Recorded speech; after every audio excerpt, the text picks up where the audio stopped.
ধর এনে 600 টাকা, 600 টাকা দিয়ে 1 কেজি গরুর গোস্ত নিয়ে আনিস। আব্বা, গরুর গোস্ত 1 কেজি তো 800 টাকা, তুমি 200 টাকা দিতেছো কোন বুঝে? আমা নতুন সরকার আইলো, কইলো না সবকিছুর দাম কমে যাবো, তো দাম কমে নাই। না আব্বা, কমে নাই, 800 টাকা করে 1 কেজি। বুঝছি। কি বুঝছো? গরুর গোস্ত 1 কেজি 600 টাকা, তুই 800 টাকা কস, 200 টাকা মারে দিতি। দূর হ আব্বা, তোমার কি আমার চোর মনে হয়? হ, দূর হ, তোমার গোস্ত তুমি আনো, আমি আনতে পারবো না। আমি তোমার গোস্ত আনতে বলি না, আমি বলছি গরুর গোস্ত আনতে।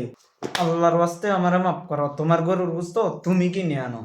কিনে আনগুম তো, 600 টাকা দিয়ে কিনে আনগুম। আমার কালাটা দিব 600 টাকা দিয়ে। রে, তুই হাতের ইশারা দিয়ে কি বুঝেলি? না আব্বা, আমি বুঝাইছি আমার আব্বা 600 টাকা দিয়ে গরুর গোস্ত কিনতে পারবে। তাইলে ঠিক আছে। কিরে মুর্শেদ, তুই এখনো বাজারে যাস নাই? না আম্মা, কেন বাজারে যাবো? তোর আব্বার কাছে 800 টাকা দিছি, বলছি যে 1 কেজি গরুর গোস্ত আনি দেওয়ার জন্য। কেন তোর আব্বা তোর কাছে টাকা দেয় নাই? না আম্মা, 800 টাকা তো দেয় নয়, 800 টাকার তাই 200 টাকা মারি দিয়ে আমারে 600 টাকা দেয়। কি, তুমি আবার টাকা মারি দিছো? দাঁড়ান আম্মা, এখানে কিন্তু আব্বার দোষ নাই। কেন? এই ব্যাপারে একটা কবিতা লিখছি, দাঁড়ান আপনাকে দনোজনরে শুনাইতে আছি। ঘরের বউ সংসারে না থাকিয়া বাহিরে চাকরি করে, কামাই টাকার বস্তা। আব্বা, ওয়া ওয়া কইতেন না? না।